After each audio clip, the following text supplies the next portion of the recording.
नमस्ते दोस्तों, कैसे हैं आप लोग। आशा करता हूं कि सभी अच्छे होंगे। आप सभी को स्वागत है हमारे चैनल डिजिटल अपडेट पर। दोस्तों, आज हम फाउंडर लोग जो टेंशन में है, असल में सही जानकारी कोई भी नहीं दे रहा है। अभी जो माइग्रेशन की काम चल रहा है, माइग्रेशन एक्चुअली क्या होता है, आइए जानते हैं आज हमारे ग्रेट लीडर अनूप गाबांडे सर की मुंह से। ऑन-पैसिव से रिलेटेड कुछ चीजें हैं जिसपे कुछ बहुत सारे लोग कुछ चीजों पे टॉपिक पे डिस्कस भी कर रहे हैं और सबसे इम्पोर्टेंट चीजें ये हैं कि अभी क्या करंट सिनारियो ऑन पैसिव का डेटा माइग्रेट हो रहा है, what is data migration process, इस बारे में जानेंगे। क्या प्रोसेस होती है, किस तरह से होती है, किस तरह से समय लग सकता है, क्या रिस्क है, ये सारी चीजों पे डिस्कस करेंगे हम। एक्चुअली इस पे मैं एक वर्कशॉप क्रिएट करने वाला था एक प्रेजेंटेशन के साथ, बट समय दोस्तों थोड़ा सा पॉसिबल नहीं हो पा रहा है मेरे पर्सनल काम की वजह से, उतना समय आपको नहीं दे पा रहा हूँ। बट सबसे पहले तो एक बात आप सारे लोग ध्यान से सुने इस बात को, और क्योंकि मैंने बहुत फोन कॉल रिसीव किए इस पर्टिकुलर टॉपिक से रिलेटेड। क्या होता है, आपको पुराने कुछ एक्सपीरियंस होंगे, पता नहीं मुझे आपको किस पर्टिकुलर नेटवर्क मार्केटिंग के या फिर किस पर्टिकुलर क्रिप्टो या फिर किसी ब्लॉकचेन से रिलेटेड कुछ प्लान्स आए होंगे मार्केट में, उसके क्या एक्सपीरियंस रहे होंगे पता नहीं। बट सबसे जो मेन क्वेश्चन होता है लोगों का कि सर ये जो वेबसाइट अभी बंद हो चुकी है, ये वर्ड होता है, वेबसाइट बंद हो चुकी है, हमारी वेबसाइट अभी बंद है, तो क्या हमारी वेबसाइट शुरू हो पाएगी कभी? क्योंकि बहुत बार हमने देखा है कि हमने बहुत से कंपनीज में इसके पहले काम किया है, वेबसाइट बंद होती है, फिर वो शुरू करने का प्रयास किया जाता है, फिर कुछ दिन ऐसे ही महीने बीत जाते हैं और वो कंपनी बंद हो जाती है, वो कंपनी भाग जाती है। देखिए, ये रेगुलर कंपनीज के साथ होता होगा, ये ऑन पैसिव के साथ नहीं है। आप ऑन पैसिव का बेस जो है उसे समझिए। On passive is a SaaS company, software as a service.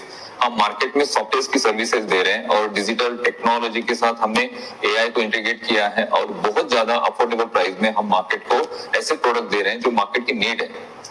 अभी 2-3 दिनों पहले मिस्टर एश ने फीडबैक भी मांगा था हमसे कि कौन से 3 प्रोडक्ट हम मार्केट में लेकर आए, उसके बारे में भी मैं बात करूंगा इस सेशन के आखिरी में।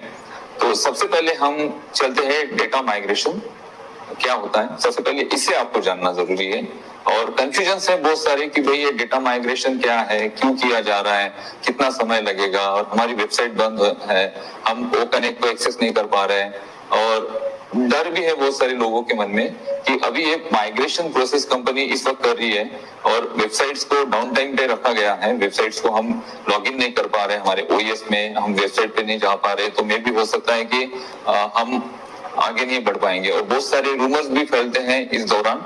तो कुछ नहीं, टेंशन लेने की जरूरत नहीं है आपको। टेंशन ये शब्द बिल्कुल ऑन पैसिव में नहीं है, टेंशन मिस्टर एश ले रहे हैं। वो जितना टेंशन हमारे लिए ले रहे हैं ना, उतना टेंशन दुनिया में कोई नहीं लेता होगा किसी के लिए। सो डोंट वरी, सारी टेंशन जो है, सारी वरी जो है ना, मिस्टर एश पे छोड़ दीजिए। डेटा माइग्रेशन जो प्रोसेस है ना, ये एक प्रोसेस होता है कि जो डेटा सिस्टम होता है, डेटा सिस्टम के बीच में जो स्टोरेज का डेटा सिस्टम है, उस स्टोरेज के बीच में डेटा ट्रांसफर होता है। डेटा माइग्रेशन को आप डेटा ट्रांसफर भी कर सकते हैं। इसमें बहुत सारे टाइप होते हैं डेटा माइग्रेशन के, जिसमें डेटा माइग्रेशन इंपॉर्टेंट क्यों है ये भी हमें देखना जरूरी है। कि बहुत बार क्या होता है कि कुछ क्लाउड से हमें दूसरे क्लाउड पे डेटा शिप करना होता है। इसके लिए जो सबसे मेन बात है कि हमें एक बड़ा स्टोरेज चाहिए होता है। हमारे जो एप्लीकेशंस हैं या फिर हमारा जो प्रोग्रामिंग रन हो रहा है हमारे वेबसाइट पर, उस वेबसाइट में हमें अगर कुछ ऐड ऑन करना है तो हमें अच्छा स्टोरेज चाहिए होता है। उस स्टोरेज के लिए हम डेटा माइग्रेट करते हैं एक स्टोरेज सेंटर से दूसरे स्टोरेज सेंटर पर। इस सिंपल मैं आपको बोल रहा हूँ, बहुत सिंपली। इसको हम टेक्निकली अगर हर बात को हम एक्सप्लेन करें तो इसमें बहुत सारे पॉइंट्स हैं, और इतना टेक्निकल हम नहीं जाएंगे क्योंकि इसके लिए मैं एक सेशन, इसके लिए एक आने वाले दिनों में एक प्रेजेंटेशन बनाऊंगा जिसमें हम एक्सप्लेन करेंगे। लेकिन इतना जरूरी भी नहीं है, अभी सिंपल आपको समझना है कि डेटा माइग्रेशन क्या होता है। ये इसमें कुछ पॉइंट्स है, जैसे सर्वर्स की स्टोरेज या इक्विपमेंट को अपग्रेड किया जाता है या फिर रिप्लेस किया जाता है, तब भी डेटा माइग्रेशन होता है। डेटा जो है मूविंग किया जाता है। अगर हम किसी का सर्वर यूज कर रहे हैं और उस सर्वर से हमें हमारे दूसरे सर्वर पर डेटा ट्रांसफर करना है, तो उस केस में भी माइग्रेशन किया जाता है। उसके बाद में जो इंफ्रास्ट्रक्चर्स होते हैं, जो क्लाउड होते हैं, उसके लिए भी माइग्रेशन किया जाता है। उसके बाद क्या है, परफॉर्मेंस। आपके जो वेबसाइट्स हैं, आपके जो टूल्स हैं, प्रोडक्ट है, वेबसाइट्स, सॉफ्टवेयर्स हैं, उसके परफॉर्मेंस को इनहांस करने के लिए भी डेटा को माइग्रेट किया जाता है। उसके बाद एप्लीकेशंस होते हैं बहुत सारे। अब हमारे एप्लीकेशंस कौन से, जैसे ओ कनेक्ट को हम एक एप्लीकेशन समझेंगे, ओएस को एक एप्लीकेशन समझेंगे, ओ मेल को हम एक एप्लीकेशन समझेंगे। भले ये सॉफ्टवेयर से प्रोडक्ट है, बट इसे एप्लीकेशन भी कहा जाता है। एप्लीकेशन के परफॉर्मेंस को इनहांस करने के लिए, उसमें कुछ नए एड ऑन करने के लिए चीजें, उसके लिए भी माइग्रेशन किया जाता है। और ये जो माइग्रेशन प्रोसेस है, इसमें जो सॉफ्टवेयर्स होते हैं, नए जो सॉफ्टवेयर्स अगर इंटीग्रेट करने हैं, तो उनको अगर इंस्टॉल करना है और स्टोरेज कैपेसिटी हमें कम गिर रही है, तो हम नेक्स्ट स्टोरेज से दूसरे स्टोरेज पे शिफ्ट होते हैं। ठीक है, उस वक्त भी डेटा माइग्रेट किया जाता है। तो ये डेटा माइग्रेशन जो प्रोसेस है, ये बहुत ज्यादा इंपॉर्टेंट होती है किसी भी कंपनी के लिए। और जब हम कुछ बड़े चीजें एड ऑन करना चाहते हैं, हम कुछ उसमें और इनहांस करना चाहते हैं हमारी सर्विसेज को, हमारे स्टोरेजेस को, तो उस केस में हमें डेटा माइग्रेट करना होता है। तो डेटा माइग्रेट करना क्यों जरूरी है, आपको ये बात ध्यान में आ चुकी होगी। डेटा माइग्रेशन इंश्योर करता है कि आपका जो स्टोरेज है वो दूसरे स्टोरेज पर सक्सेसफुली इंस्टॉल हो रहा है। अब इसमें सबसे इंपॉर्टेंट क्या है, सबसे बड़ी इसमें रिस्क होती है। आप बोल रहे हैं ना सर इसमें कितना समय लगेगा, ये समय हम कैलकुलेट नहीं कर पाएंगे कि कितने समय में हमारा पूरा डेटा माइग्रेट होगा। हमारा क्या क्या डेटा है उसके बारे में भी मैं आपसे बात करूंगा। इसमें रिस्क क्या होती है, सबसे बड़ी जो रिस्क होती है इसमें होती है ग्रेविटी। अब ग्रेविटी को प्रॉपर तरीके से एक्सप्लेन करना पड़ेगा आपको, मुझे तब जाके आपके ध्यान में आएगा, बट आप शब्द समझ लीजिए। ग्रेविटी, जब डेटा ट्रांसफर होता है एक सर्वर से दूसरे सर्वर पर, एक स्टोरेज से या क्लाउड से दूसरे क्लाउड पर, तो उसमें सबसे जो इंपॉर्टेंट है, सबसे रिस्की ये है कि जो करप्टेड डेटा होता है, बहुत बार देखिए डेटा करप्ट होता है ऑटोमेटिकली। आपके कंप्यूटर्स में अगर कुछ डेटा है, कुछ फाइलें पड़ी हैं, पुराने फोटोग्राफ्स पड़े हैं, कुछ आपके पास पीपीटीज पड़ी हैं, या कुछ आपके पास वर्ड के कुछ फाइल्स पड़े हैं, तो उसमें भी कभी कभी डेटा वो करप्ट हो जाता है। बहुत बार हम पर्टिकुलर फाइल को ओपन नहीं कर पाते हैं क्योंकि वो करप्ट हो जाती है। तो ये जो करप्ट डेटा है ना, ये करप्ट डेटा, इसको आइडेंटिफाई करना और उसको कहां से करप्ट हुआ है, या तो उस फाइल को ठीक करना या उस फाइल को वहां से डिलीट करना, ये इसे आइडेंटिफाई करना, इन सारी चीजों में वो समझ आता है। और ये बहुत बड़ी रिस्क होती है। आप जब आपके एक सर्वर से दूसरे सर्वर पर डेटा ट्रांसफर करते हो, तो उस डेटा को ट्रांसफर बहुत सिक्योरली आपको करना पड़ता है, बहुत ध्यान से, बहुत समझ के, सारी चीजों को देखकर आपको करना पड़ता है। अभी क्या क्या है माइग्रेशन में, क्या क्या है, क्या क्या चीजें माइग्रेट होती है। तो सबसे पहले होता है स्टोरेज माइग्रेशन। आपका जो स्टोरेज है, आपके पास जितना भी डेटा स्टोर है उसका माइग्रेशन होता है। उसके बाद दूसरा होता है डाटाबेस माइग्रेशन, आपके पास जो डाटा है उसका माइग्रेशन है।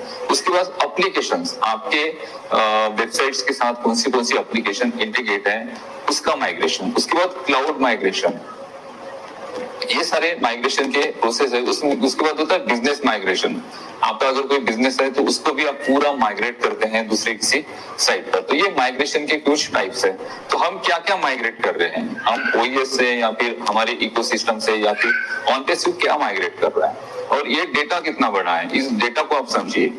हमारा डेटा दोस्तों बहुत बड़ा डेटा है, बहुत बड़ा डेटा है। अब क्या क्या डेटा है हमारे पास, इसको देखते हैं। सबसे पहले तो हम चलते हैं हमारी वेबसाइट पे। हमारी जो वेबसाइट है www.onpassive.com, यहाँ पे हमारा क्या डेटा है, यहाँ पे देखिए, यहाँ पे हमारी लॉगिन इंफॉर्मेशन है। ठीक है, लॉगिन इंफॉर्मेशन मींस आप वहां पर जाके लॉगिन करते हैं, तो उससे आप रिडायरेक्ट होते हैं ओएस पर। तो वो इंटीग्रेशंस है ओएस और हमारे www.onpassive.com इस वेबसाइट के ओएस के जो इंटीग्रेशंस है, क्योंकि आप डायरेक्टली रिडायरेक्ट होते हो कहां से, आपके वेबसाइट से डायरेक्टली आपके ओएस पर। तो ये जो इंटीग्रेशंस है, इसकी जो प्रोग्रामिंग है, ये एक डेटा है हमारे पास। दूसरा, वहां पे जो हमारी इंफॉर्मेशंस है, जो टूल्स के की फीचर्स वहां पे दिए गए हैं, उसका जो डेटा वहां पे स्टोर किया गया है, वो एक है। तीसरा, वहां पे जो ब्लॉग्स है, बहुत सारे ब्लॉग्स वहां पे, उसका बहुत सारा डेटा है। ब्लॉग्स के साथ कुछ फोटोग्राफ्स भी हैं। आपने देखा होगा कि आप वहां पे जाके किसी टूल के बारे में सर्च करते, रिसर्च करना चाहते हैं, इंफॉर्मेशन लेना चाहते हैं, तो वहां पे जो वर्डिंग में डेटा है उसके अलावा कुछ फोटोग्राफ भी है। ये सारी चीजें HTML में होती है और ये जावा बेस या HTML बेस ये पूरा प्रोग्रामिंग होता है। ये सारा डेटा वहां से माइग्रेट हो रहा है, ठीक है। तो हमारी ऑनपेसिव वेबसाइट पर जितना भी डेटा है वो सारा माइग्रेट हो रहा है। ये वेबसाइट का डेटा थोड़ा सा नॉर्मल है हमारा, वहां पे कोई हमने प्रोग्रामिंग इंस्टॉल नहीं की है, वहां पे कोई एप्लीकेशंस या फिर कोई सॉफ्टवेयर हमने वहां पे इंस्टॉल नहीं किए है। ये थोड़ा बेसिक है, इसको ट्रांसफर करना थोड़ा सा इजी हो जाएगा, क्योंकि वहां पे क्या एक बेसिक सी इंफॉर्मेशन है, आपके वेबसाइट के थीम्स है, ये सारी चीजें हैं, लेआउट्स हैं, उसके साथ साथ वहां पे आपके ब्लॉग्स है, आपके जो प्रोडक्ट है उसकी इंफॉर्मेशन है, ये सारी चीजें हैं। अब सबसे इंपॉर्टेंट और सबसे जो रिस्की या फिर सबसे जो हेवी टास्क है हमारा डेटा माइग्रेशन का, वो है पूरे OES को माइग्रेट करना। OES में बहुत सारी चीजें हैं, OES में बहुत बड़ा डेटा है आपका, बहुत ज्यादा।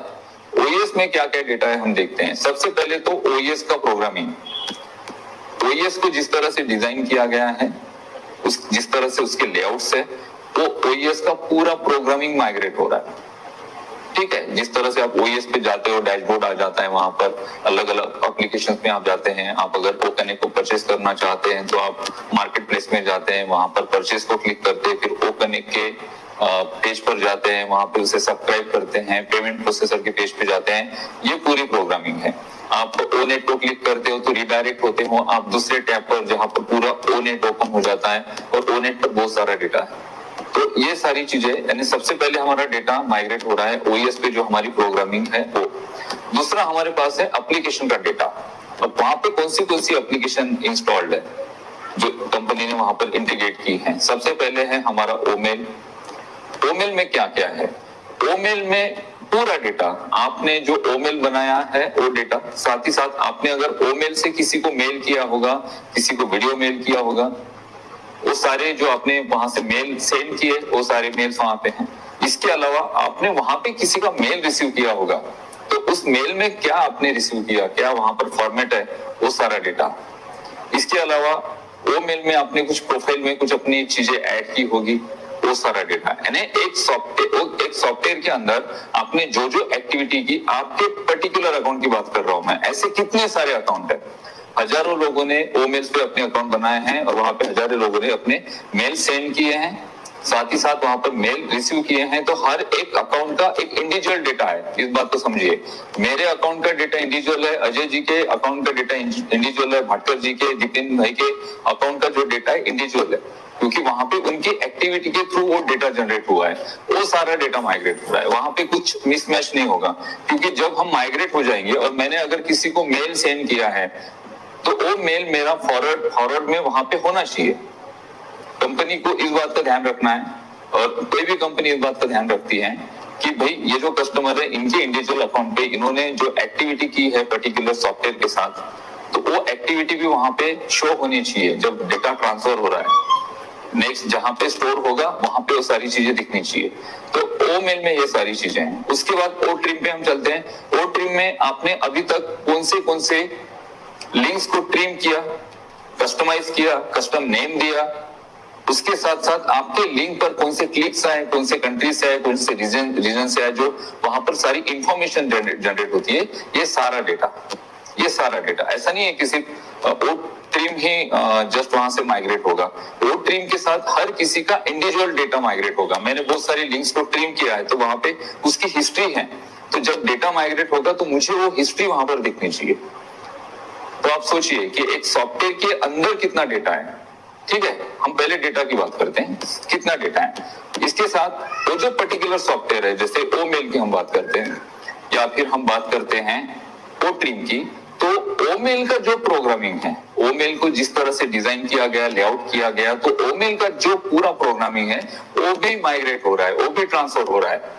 और इसके दौरान अगर कोई सॉफ्टवेयर का प्रोग्रामिंग ट्रांसफर होता है और ड्यूरिंग ट्रांसफरिंग अगर कोई एक सिंगल लेटर जो प्रोग्रामिंग की कोडिंग होती है उस कोडिंग में से एक सिंगल लेटर भी अगर मिसमैच हो जाएगा ना, तो वो जो प्रोग्राम है वो रन नहीं करेगा।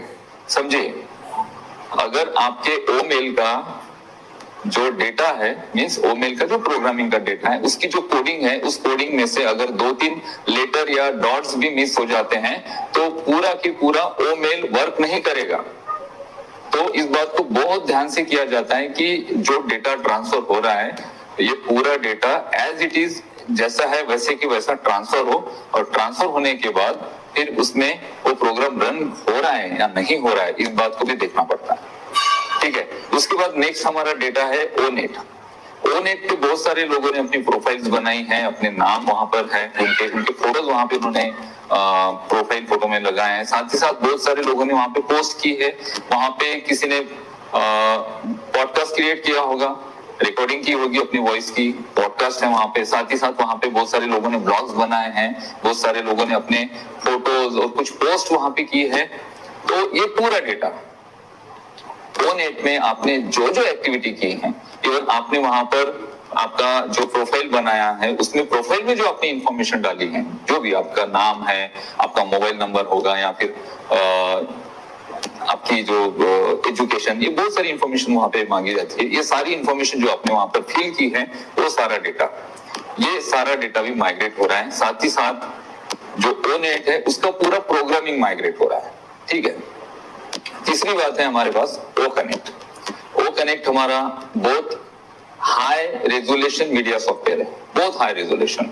ओ कनेक्ट को चलाने के लिए हमारे पास एक थोड़ा सा अच्छा डिवाइस अगर है तो ओ कनेक्ट को बहुत स्मूथली हम चला सकते हैं, क्योंकि ओ कनेक्ट को बहुत हाई रेजोल्यूशन मीडिया के साथ बनाया गया है।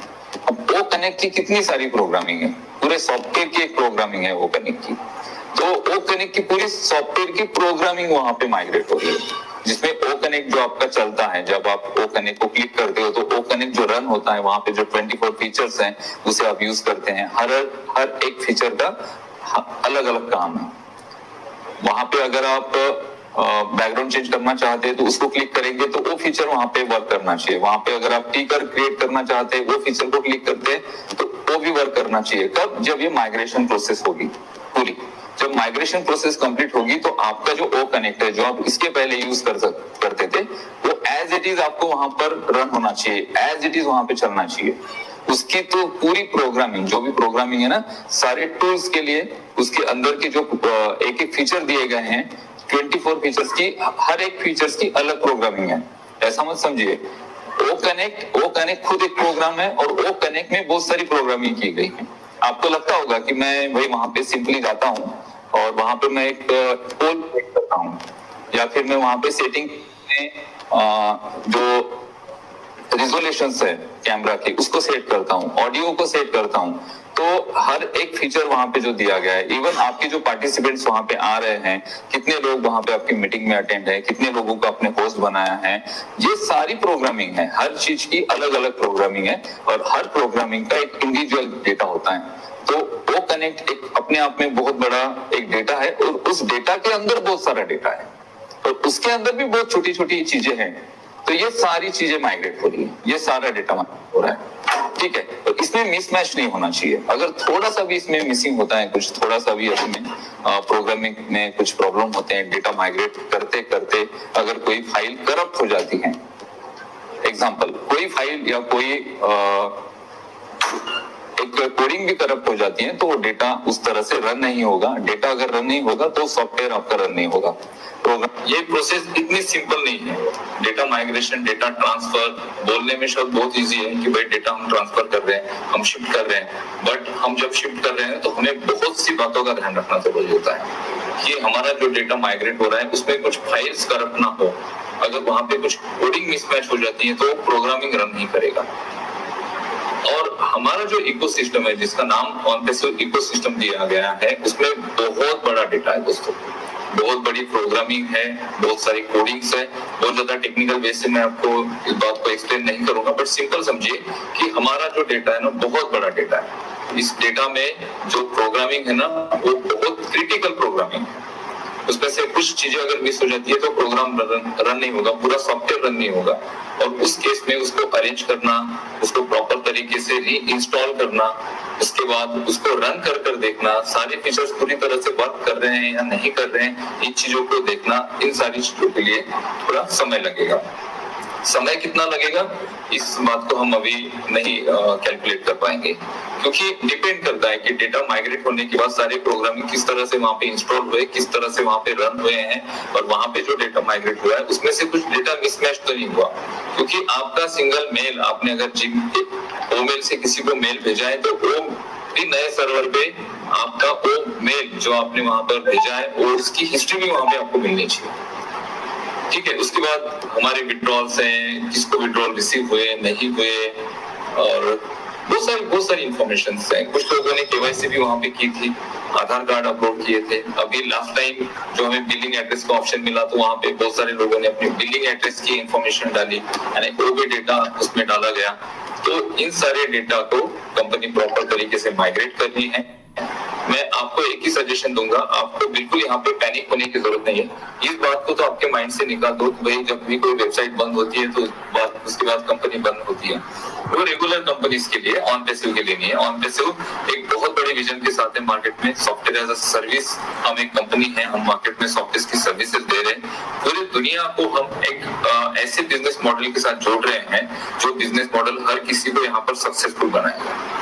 यहाँ पे ये जो प्रोडक्ट आप यूज कर रहे हो, अगर आप ओ कनेक्ट को एज एग्जांपल देखते हैं तो जो सर्विसेज ओ कनेक्ट में कंपनी ऑफर कर रही है उस सर्विसेज के लिए लाखों रुपए मार्केट में पे किए जाते हैं, और बहुत सारी जो कंपनीज है उसमें पे भी करती है।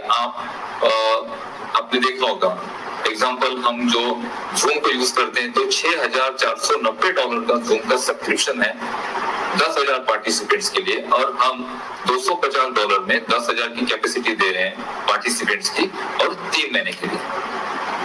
ये बहुत बड़ी बात है, अपने आप में बहुत ज्यादा बड़ी बात है। हम प्रोडक्ट बना रहे हैं लेकिन उसको बहुत ज्यादा अफोर्डेबल प्राइस में मार्केट में दे रहे हैं। उसके बाद वो ट्रैकर है, वो स्टाफ है।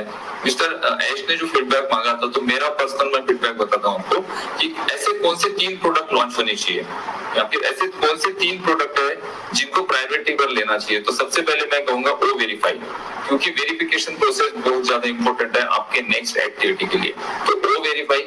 दूसरा ओ कनेक्ट। ओ कनेक्ट इसलिए इंपॉर्टेंट है कि ओ कनेक्ट आपको बिजनेस जनरेट करके देगा, ऑन पैसिव को बिजनेस जनरेट करके देगा। ओ कनेक्ट में इतनी कैपेसिटी है कि ओ कनेक्ट मल्टीपल मार्केट को, बहुत सारे मार्केट को टारगेट कर सकता है। ओ कनेक्ट बहुत ज्यादा क्राउड हमारे लिए क्रिएट कर सकता है, और ओ कनेक्ट हमारा एक ट्रैफिक जनरेटर भी होगा। बहुत सारी ट्रैफिक हम ओ कनेक्ट से जनरेट कर सकते हैं, इस वजह से ओ कनेक्ट। तीसरा प्रोडक्ट मैं कहूंगा ओ स्टाफ। ओ स्टाफ एक ऐसा प्रोडक्ट है जो HRM और ह्यूमन रिसोर्स मैनेजमेंट के सारी जरूरतें, जो भी उसके नीड्स होगी उसको कंप्लीट करेगा। स्मॉल और लार्ज स्केल पर ये प्रोडक्ट बनाया गया है, और ये बहुत ज्यादा पोटेंशियल है इस प्रोडक्ट में। इसके साथ जो लोग जुड़ेंगे उससे भी बहुत ज्यादा डेटा कस्टमर्स का कंपनी के पास आएगा। बहुत सारे सब्सक्रिप्शंस हम वहां से लोगों को सेल आउट कर सकते हैं। तो ये सारी चीजें हैं। और मिस्टर ऐश की अगर हम बात करें तो मिस्टर ऐश को अभी हमने ज्यादा स्ट्रेस नहीं देना चाहिए। मैं सिंपली कहता हूँ मिस्टर ऐश को ज्यादा स्ट्रेस नहीं देना चाहिए। उन्होंने कहा कि हम कर रहे हैं, 100% कर रहे हैं, लेकिन क्या होता है कि अपडेट बहुत बार हम देखते हैं, अपडेट। तो अपडेट क्या है? तो अभी इतनी ज्यादा अपडेट आपको मिल नहीं रही है, क्योंकि ऐश अभी आपको अपडेट दे ही नहीं रहे। ऐश अपना काम कर रहे हैं। इंटरनल कुछ चीजें हैं कंपनी की। लास्ट टाइम जो एक पोस्ट आपने शेयर की थी, और मोहम्मद नजाल के बारे में बहुत सारे कॉल्स आए, तो देखिए वो कंपनी का इंटरनल मैटर है, हमें उससे कोई लेना देना नहीं, क्योंकि वो एज अ एम्प्लॉय वहां पे उनको अपॉइंट किया गया था, और एम्प्लॉयज आते रहते हैं, जाते रहते हैं। इसके बाद में भी बहुत सारे एम्प्लॉयज आएंगे। क्या उनके बाद कोई एम्प्लॉय नहीं आएगा? बहुत सारे लोग आएंगे। इतने दिनों में, इतने 4 सालों में कितने सारे एम्प्लॉयज ऑन पैसिव में आए, कितने सारे ऑन पैसिव से गए, कितने सारे और नए रिक्रूट किए गए और नए रिक्रूटमेंट होते रहे। तो ये तो प्रोसेस है किसी भी कंपनी की। अगर वहां पे एम्प्लॉय आता है, कुछ दिन काम करता है, उसको उसके बाद नहीं करता है, तो ये सारी चीजें बहुत बेसिक है। इसको इतना माइंड करने की, इसमें बहुत सारे रूमर्स फैलाने की या फिर कुछ भी बात करने की हमें जरूरत नहीं है। मिस्टर ऐश पे भरोसा 100%। ऑन पैसिव एक ऐसी बिजनेस अपॉर्चुनिटी आपके पास कि ये बिजनेस अपॉर्चुनिटी आपके लाइफ टाइम तक आपके पास होगी, और इससे बड़ा सेफ और सिक्योर बिजनेस आपको जीवन में कभी नहीं मिलेगा। आप चाहकर भी इतने सिक्योर बिजनेस के साथ ना तो जुड़ पाएंगे और ना ही इतने सिक्योर बिजनेस को आप अपने आप डेवलप कर पाएंगे। आप अगर चाहते हैं कि मैं कोई प्रोडक्ट डेवलप करूं या फिर मैं कोई बिजनेस डेवलप करूं, तो इतना सेफ और सिक्योर डेवलप करना पाना बहुत ज्यादा मुश्किल है। अभी तक तो हमने जनरेट ही नहीं करना शुरू किया है मार्केट से। जिस दिन हम मार्केट से जनरेट करना शुरू करेंगे, उस दिन आप उसको स्टोर नहीं कर पाएंगे। मेरी इस बात को ध्यान में रखिए। जिस दिन हम मार्केट से उस लेवल पर जनरेट करना शुरू करेंगे, तो आप उसको स्टोर भी नहीं कर पाएंगे। आपको भी स्टोरेजेस लेने पड़ेंगे अलग अलग। 1-2 बैंक्स में अकाउंट होंगे आपके स्टोरेजेस के लिए। क्यों? क्योंकि हम उतने पोटेंशियल के साथ चल रहे हैं, हम उतने मार्केट वैल्यू के साथ चल रहे हैं। हमारे एक सिंगल प्रोडक्ट की मार्केट वैल्यू बहुत ज्यादा है। हाँ, इस दौरान जैसे हम अभी चल रहे हैं, इस दौरान बहुत सारे प्रॉब्लम्स हम फेस कर रहे हैं, लेकिन मिस्टर ऐश इन सारे प्रॉब्लम्स को सॉल्व करेंगे, इन सारे प्रॉब्लम से अपने आप को निकालेंगे। रात दिन वो हमारे लिए मेहनत कर रहे हैं। थोड़ा समय लग रहा है। बहुत सारे लोगों की एक्सपेक्टेशन थी कि भाई जुलाई में ये होना चाहिए, विड्रॉल स्टार्ट होने चाहिए। एक्चुअली काम आपका उस पे ही हो रहा है। ये जो डेटा माइग्रेट हो रहा है, डेटा माइग्रेट इसलिए हो रहा है कि और बहुत सारे इंस्टॉलेशन होने हैं, और हमें जो स्टोरेज अभी हमारे पास था उसकी कैपेसिटी कम थी। इस वजह से हमें बड़ा स्टोरेज चाहिए। क्यों? क्योंकि बहुत सारे प्रोडक्ट वहां पर इंटीग्रेट होंगे, बहुत सारे वहां पर और नए एप्लीकेशंस आएंगे, वहां पे आपका और ज्यादा डेटा वहां पे आएगा। मे बी आपके बोनसेस का डेटा वहां पे हो, मे बी आपके कमीशंस का डेटा वहां पे हो। तो इन सारे डेटा को स्टोर करने के लिए हमें बड़ा स्टोरेज चाहिए, और इस बड़े स्टोरेज के लिए हम माइग्रेट हो रहे हैं। और माइग्रेट प्रोसेस बहुत ज्यादा रिस्की होती है, उसको बहुत ध्यान से करना पड़ता है, और इजीली नहीं होता है। वो बहुत उसमें कॉम्प्लिकेशंस होते हैं। उन सारे कॉम्प्लिकेशंस को देखकर और सारी चीजों को माइग्रेट करने के बाद सॉफ्टवेयर और प्रोडक्ट और आपका जो वेबसाइट है वो प्रॉपर तरीके से रन होता है या नहीं होता है, इसकी भी जांच की जाती है। 1 बार, 2 बार, 3 बार।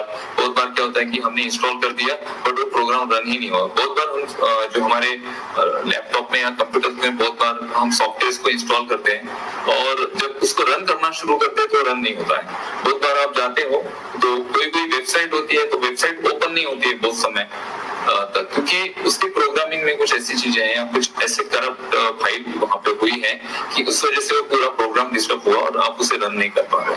बहुत बार ये चीजें होती है। फिर उसको फाइंड आउट किया जाता है, फिर उसमें और सारी चीजें करेक्ट की जाती है, और उसके बाद उसको री इंस्टॉल करके बाद में उसे रन किया जाता है। तो ये प्रोसेस 1-2 दिनों की प्रोसेस नहीं है। हम जस्ट एक वेबसाइट होते हैं, सिंपल छोटी सी अगर हम एक वेबसाइट होते हैं जहां पर बहुत सारा डेटा नहीं होता, एक बेसिक सा डेटा होता, तो उसको 10-15 दिनों में कंपनी माइग्रेट कर लेती। लेकिन हमारा जो डेटा है, उस डेटा के अंदर डेटा है, उसके अंदर डेटा है, उसके अंदर डेटा है, उसके अंदर भी डेटा है, और हर छोटे से छोटे डेटा को हम माइग्रेट कर रहे हैं, छोटे से छोटे डेटा को हम री इंस्टॉल कर रहे हैं। इस वजह से हमें समय लग रहा है। आगे जो भी समय लगेगा वो आपका रोल नहीं है, आपका लुकआउट नहीं है।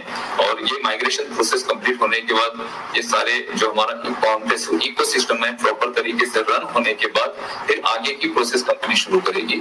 और तब तक हमें बिल्कुल विदाउट पैनिकनेस ऑन पैसिव नहीं रहना है। पैनिकनेस तो दूर रखिए और पॉजिटिविटी के साथ रहिए। यहाँ पे निश्चित ही हमारी सारे लोगों की लाइफ चेंज होने वाली है।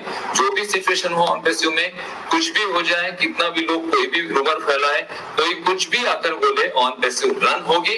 ऑन पैसिव आपके जो गोल है उस गोल को कंप्लीट करेगी। सिर्फ अपने आप को संभालो, पेशेंस रखो और अपने आप को एक्टिव रखो। ऑन पैसिव आपके जीवन में निश्चित ही बहुत बड़ा चेंज लेकर आने वाली है।